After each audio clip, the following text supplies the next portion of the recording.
الحمد لله رب العالمين والعاقبة للمتقين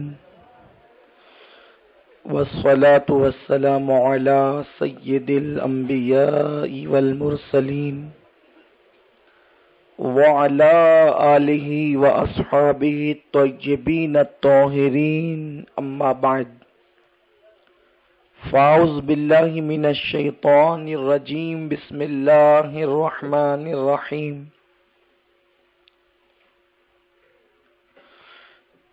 ألا إن أولياء الله لا خوف عليهم ولا هم يحزنون الذين آمنوا وكانوا يتقون صدق الله العظيم غوث اعظم بمنے بے سرو ساما مدد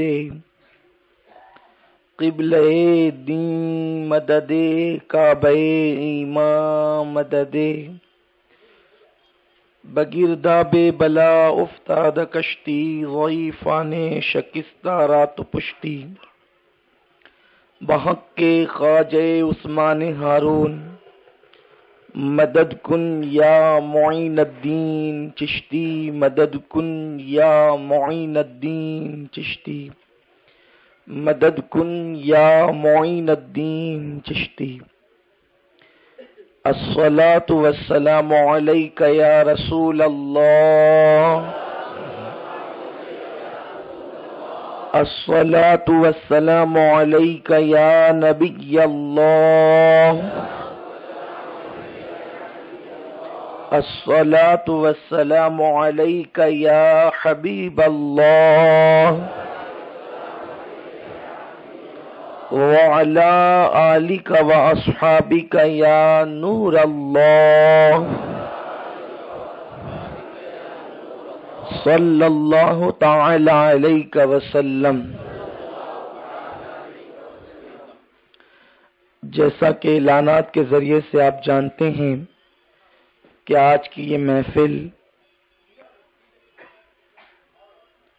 بادشاہ دو جہاں مخدوم العالمین سیدنا سید علاء الدین علی احمد صابر کلیر رضی اللہ تعالیٰ عنہ کی ذات ستودہ صفات سے منسوب ہے، اور اہل سنت و جماعت کے وہ ادارے جنہوں نے میلاد النبی صلی اللہ علیہ وسلم پر سجاوٹ کی ہے ان کو توصیفی سند سے نوازا جائے گا۔ میں اپنی گفتگو کو کوشش کروں گا کہ قدر اختصار سے پیش کروں، کیونکہ پھر اسناد کی تقسیم کا سلسلہ بھی ہوگا۔ میں یہ چاہتا ہوں کہ پرسوں کی گفتگو میں آپ نے حضرت صابر پاک کے حوالے سے جو باتیں سماعت کی تھی اس کے آگے سے کچھ باتیں پیش کروں۔ وقت میں جتنی دیر تک گنجائش رہے گی اتنا ہم آپ کی خدمت میں پیش کریں گے، اور اس کا مقصد صرف یہ ہے تاکہ اولیاء اللہ کی زندگی کو سن کر ہماری زندگیوں کے اندر انقلاب پیدا ہو جائے، ولیوں کی زندگی کو سن کر ان کے لیے ہمارے دلوں کے اندر محبت پیدا ہو جائے، الفت پیدا ہو جائے، اس لیے کہ ولیوں کی محبت وہ عظیم شے ہے۔ جب کسی کے دل میں ولی کی محبت پیدا ہوتی ہے تو اس کے دل میں اللہ کی محبت خود بخود پیدا ہوتی چلی جاتی ہے۔ ولی کی محبت وہ چیز ہے کہ اگر کتے کو ولی کی محبت مل جائے، کتے کو ولی کی محبت مل جائے تو قرآن میں اللہ فرماتا ہے کہ وہ کتا بھی جنتی ہو گیا۔ تو کتا کس کام کا ہے؟ جس کو ذلیل کرنا ہوتا ہے تو لوگ اس کو کہتے ہیں یہ تو کتا ہے۔ معاذ اللہ، کتے کا اگر کسی کو گالی دینا ہو تو کہہ دے کہ تو کتا ہے، تو وہ اپنے لیے گالی تصور کرتا ہے۔ تو نام کتا لوگوں کے نزدیک اتنا برا ہے کہ کسی کو کہہ دو تو وہ گالی تصور کرے، لیکن اللہ اکبر، ولی کی شان کیا ہے؟ اگر ولی کی چوکھٹ پر کتا وفاداری کے ساتھ بیٹھ جائے تو بھی اللہ اس کتے کو جنتی قرار دیتا ہے۔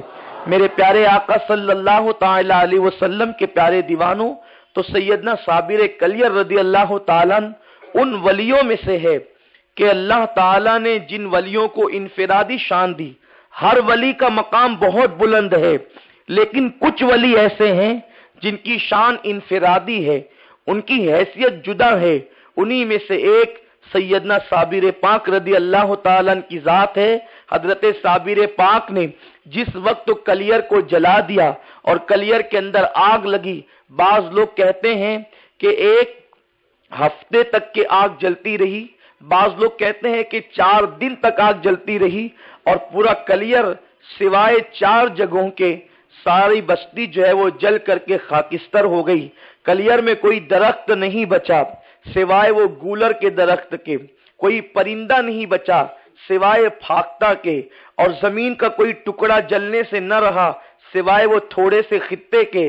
اور امام الدین رضی اللہ تعالیٰ عنہ یہ سرکار غوث پاک کی اولاد میں ایک بزرگ گزرے ہیں جو کلیر کے اندر شہید ہوئے تھے، ان کا مزار محفوظ رہا۔ ان 4 چیزوں کے علاوہ ساری چیزیں جل کر کے ختم ہو گئی۔ صابر پاک رضی اللہ تعالیٰ نے اب کلیر جلنے کے بعد جو ہے وہ گولر کی ٹہنی اپنے ایک ہاتھ میں الٹے ہاتھ سے پکڑی، اور پکڑنے کے بعد سیدھے ہاتھ کی یوں مٹھی بنائی اور شہادت کی انگلی کو یوں اوپر کیا اور اپنے دل کی طرف مٹھی کو اس طرح رکھا، اور رکھنے کے بعد آپ آسمان کی طرف جلوہ یار دیکھنے میں مصروف ہو گئے۔ جلوہ یار میں مصروف ہوئے اور آپ اسی حالت میں 12 سال تک کھڑے رہے۔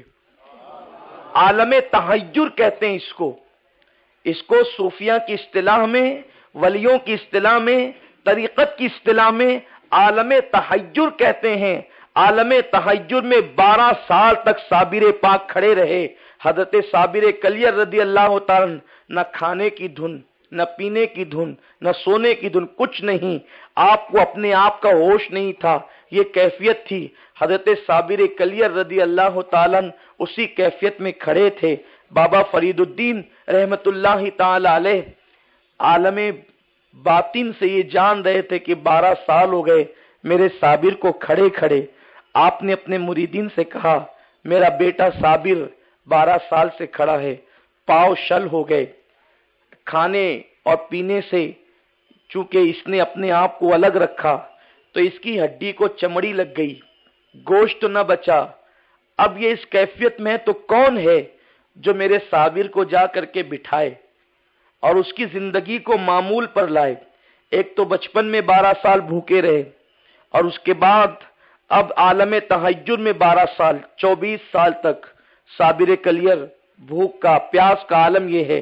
بچپنے میں آپ کی بھوک اس طرح تھی کہ آپ اناج نہیں کھاتے تھے لیکن درخت کی پتیاں کھا لیتے تھے، پانی پی لیتے تھے، لیکن یہ جو گولر کی شاخ آپ 12 سال تک پکڑے رہے، اس میں نہ پانی پیا نہ کھانا کھایا۔ اب آپ کہیں گے کہ یہ کیسی بات ہے، کوئی نہ کھائے اور نہ پیے محفوظ زندہ کیسے رہے گا؟ تو اسی کو کہتے ہیں ولی اللہ۔ ولی کی شان یہی ہے، ہم یہی بتانا چاہتے ہیں۔ ہم کھانے کے محتاج ہیں، کھانا ان کا محتاج ہے۔ وہ اللہ تبارک و تعالیٰ کے جلووں میں گم رہتے ہیں۔ کسی نے ہمت نہیں کی، بابا فرید نے کہا کہ کون ہے میرے صابر کے پاس جا کر بٹھائے اس کو۔ کسی نے ہمت نہیں کی کیونکہ سب جانتے تھے صابر کے جلال کو، صابر کلیر کی کیفیت کو کہ کوئی وہاں دم نہیں مار سکتا۔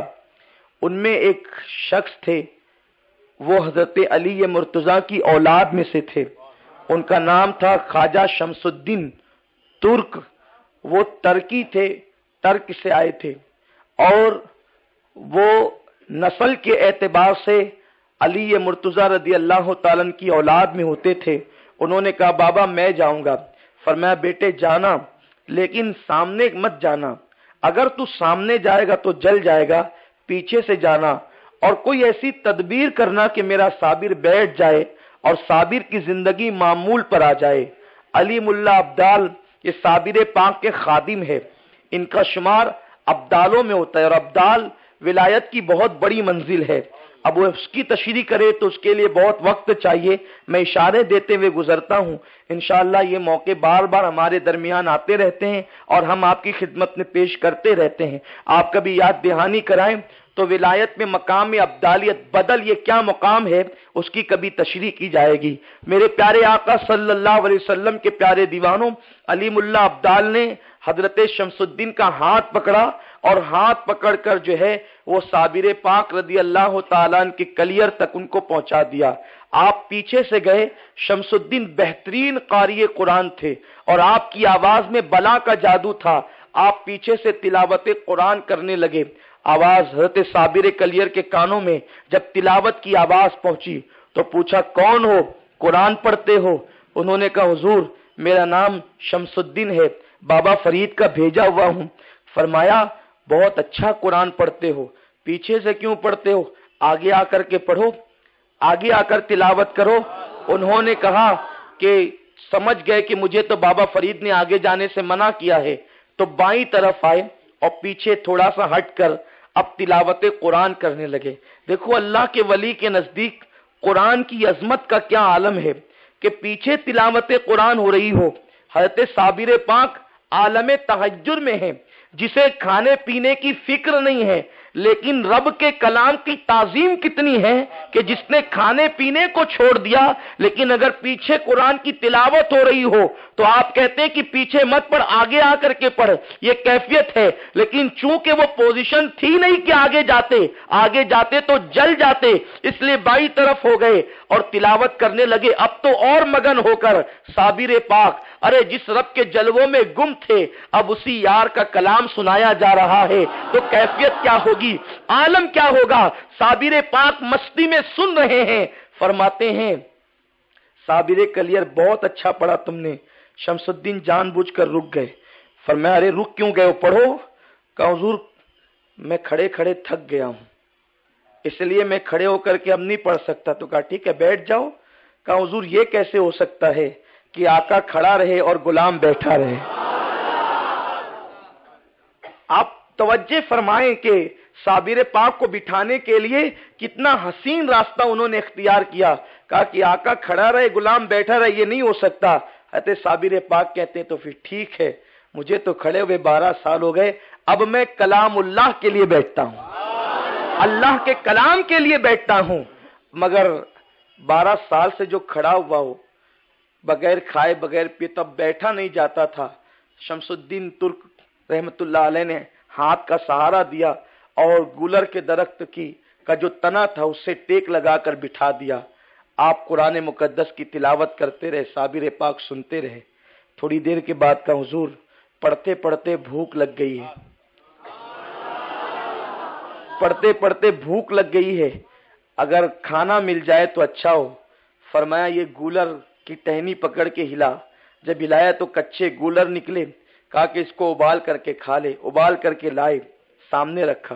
کہا بھوک تمہیں لگی ہے تم کھا لو۔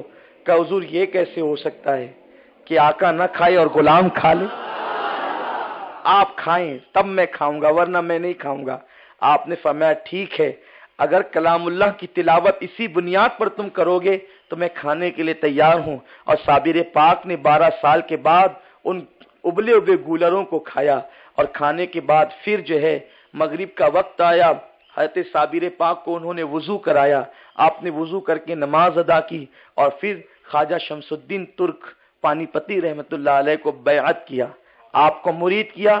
اس طرح سے حضرت صابر پاک کا وہ جو جلال تھا وہ کچھ کم ہونے لگا، اور پھر کیفیت یہ ہوئی کہ صابر پاک فرماتے عشاء کی نماز کے بعد تم میرے سامنے مت آنا، تہجد تک عشاء پڑھ لیتے، پھر وہی گولر کی ٹہنی پکڑ کر عالم تہجد میں کھڑے ہو جاتے۔ مسلمانوں یہ جو عالم تہجد ہے اس کو ہم بیان نہیں کر سکتے، اس لیے کہ یہ عالم تہجد بالکل وہ چیز ہے کہ ہر ولی اپنی شان کے مطابق جلوہ دیکھتا ہے۔ بالکل ایسا ہی ہے کہ ہم یہ نہیں کہہ سکتے کہ سیب کیسا ہوتا ہے، یہ کہہ سکتے سیب لذیذ ہوتا ہے، سیب میں لذت ہوتی ہے، سیب ایسا ہوتا ہے، سیب کھانے کا فائدہ ہی ہے، لیکن سیب کی لذت بیان نہیں کی جا سکتی۔ تو جس طریقے سے سیب کی لذت بیان نہیں کی جا سکتی اسی طریقے سے عالم تہجد کی کیفیت بیان نہیں کی جا سکتی۔ حضرت ابراہیم ابن ادہم رضی اللہ تعالیٰ عنہ جب وہ جنگل میں بیٹھے تھے اور فرماتے ہیں کہ میں یہ جو کیفیت میں ہوں نا، اس تہجر کی کیفیت میں، اگر میں یہ بادشاہوں کو بتا دوں تو سارے بادشاہ بادشاہی چھوڑ کر اسی مقام پر آ جائیں جس مقام پر میں ہوں۔ اسی لیے آپ دیکھیں حضرت ابراہیم ابن ادہم فرماتے ہیں کہ بادشاہ بادشاہی چھوڑ کر فقیر بن گئے، لیکن کوئی ولی ولایت چھوڑ کر کبھی بادشاہ نہیں بنا۔ آپ نے تاریخ اٹھا کر کے دیکھیں، بادشاہ بادشاہی چھوڑ کر ولی تو بنے ہیں، لیکن کوئی ولی ولایت کو چھوڑ کر کبھی بادشاہت کی طرف نہیں گیا۔ اس سے پتا چلتا ہے کہ مقام ولایت کیا ہے۔ جس کے قدموں میں بادشاہی ہوتی ہے اس کو ولی کہتے ہیں، وہ جس پر نظر کر دیتا ہے اس کو ولی کہتے ہیں۔ المختصر یہ کہ صابر کلیر رضی اللہ تعالی عنہ عشاء کے بعد اسی کیفیت میں رہتے اور تہجد تک اسی کیفیت میں رہتے، اور پھر دھیرے دھیرے کیفیت بدلتی گئی۔ اب لوگ کچھ ملنے جلنے کے لیے صابر پاک سے آنے لگے، لیکن جو بھی آتا رات میں کبھی اس کو ٹھہرنے کی اجازت نہیں دی جاتی، کیونکہ رات میں صابر پاک کی جو کیفیت ہوتی وہ بیان سے باہر ہے۔ ایک دن حضرت محبوب الہی خواجہ نظام الدین اولیاء نے حضرت امیر خسرو کو بھیجا کہ تم جاؤ اور میرے بھائی صابر سے ملاقات کر کے آؤ۔ حضرت امیر خسرو آئے اور اپنا کلام پڑھ کر کے سنایا۔ صابر پاک بہت خوش ہوئے۔ جب حضرت امیر خسرو واپس دلی گئے، چونکہ ان کے پیر و مرشد کی بارگاہ الگ بارگاہ تھی، عجیب بارگاہ تھی، وہاں بالکل جمال ہی جمال تھا، خانقاہ ہمیشہ بھری رہتی تھی، بادشاہوں کا ہجوم لگا رہتا تھا، مالداروں کے لیے جو ہے وہ محفلیں سجتی تھی، مال و دولت کی فراوانی تھی، یہ سب کچھ وہاں تھا ان کے پیر و مرشد کے یہاں۔ لیکن جب وہاں گئے تو جنگل ہے، کوئی مکان صابر پاک کا نہیں ہے۔ یہ کیفیت دیکھی، سوچا کہ میرے پیر ان کا اتنا احترام کرتے ہیں، محبوب الہی ان کے ڈنکے بجاتے ہیں، لیکن یہاں تو نہ کوئی انسان ہے نہ کوئی مکان ہے، کچھ بھی نہیں ہے۔ ایک آدمی ہے جو وہ گولر کی شاخ پکڑے کھڑا رہتا عالم تہجد میں، لیکن جب کلام سنایا تو بڑی تعریف کی۔ اور جب امیر خسرو واپس گئے تو واپس جانے کے بعد حضرت صابر پاک کا مقام دیکھیں کتنا بلند ہے۔ عوام کسی کا احترام کرے تو بات الگ ہے، محبوب الہی جیسی شخصیت جس کی تعظیم کرے وہ صابر پاک ہے۔ حضرت امیر خسرو سے کہا، حضرت محبوب الہی نے، خسرو تم میرے بھائی صابر کے پاس گئے تھے؟ کہا ہاں حضور گیا تھا۔ ان کی زیارت کی؟ جی حضور زیارت کی۔ تو حضرت محبوب الہی اٹھ کر کھڑے ہوئے اور امیر خسرو کی آنکھوں کو چوم لیا، فرمایا جو آنکھ صابر کا دیدار کرے نظام اس آنکھ کو کیوں نہیں چومے۔ اس کے بعد پوچھا، خسرو کیا تو نے میرے بھائی صابر سے مصافحہ کیا؟ کہا ہاں حضور میں نے مصافحہ بھی کیا۔ فرمایا جو ہاتھ میرے صابر کے ہاتھ میں جائے وہ اس قابل ہے کہ نظام الدین اس کو چوم لیا کرے۔ یہ شان ہے صابر کلیر کی۔ فرمایا صابر کے مقام کو کون سمجھ سکتا ہے، صابر کی عظمت کو کون سمجھ سکتا ہے؟ یہ حضرت نظام الدین اولیاء محبوب الہی فرماتے ہیں، فرماتے صابر وہ ہے جس پر نگاہ کر دے اس کو ولایت کا مقام عطا کر دے۔ پھر اسی طرح زندگی کے لمحات گزرتے رہے۔ ایک دن شمس الدین ترک کو صابر پاک نے بلا کر فرمایا، شمس الدین اب صرف 6 سال بچے ہوئے ہیں میرے دنیا سے تشریف لے جانے کو، کوچ کرنے کو۔ اب وہ وقت قریب آتا ہے کہ رب کے جس کے جلووں کے میں گم رہ کر زندگی گزاری، اب اس کے قرب میں بھی پہنچنا ہے۔ فرمایا شمس الدین جس وقت میرا انتقال ہو تو اس وقت تم میرے جسم کو ہاتھ مت لگانا، اور غسل کے لیے غیبی طور پہ انتظام ہوگا۔ جب غسل دینا تو میری اپنی آنکھوں کو بند کر لینا، جہاں میری میت رکھی ہوگی، میرا جسم رکھا ہوگا، وہاں پر اپنے آپ پانی کا ایک چشمہ جاری ہو جائے گا تیرے الٹے ہاتھ کی طرف، اس سے پانی لینا اور آنکھ بند کر کے میرے جسم پہ ڈالنا، مگر ہاتھ ٹچ مت کرنا۔ اور جب پلٹانے کی ضرورت پڑے تو صرف دل میں تصور کرنا کہ میں کروٹ لے لوں تو میں کروٹ لے لیا کروں گا۔ یہ میرے صابر کی شان ہے۔ اب بتائیں نا کہ ہم رسول اللہ کو مردہ کیسے مان لیں؟ جب ہماری جماعت میں ولیوں کی یہ شان ہے تو وہ امام الانبیاء ہے۔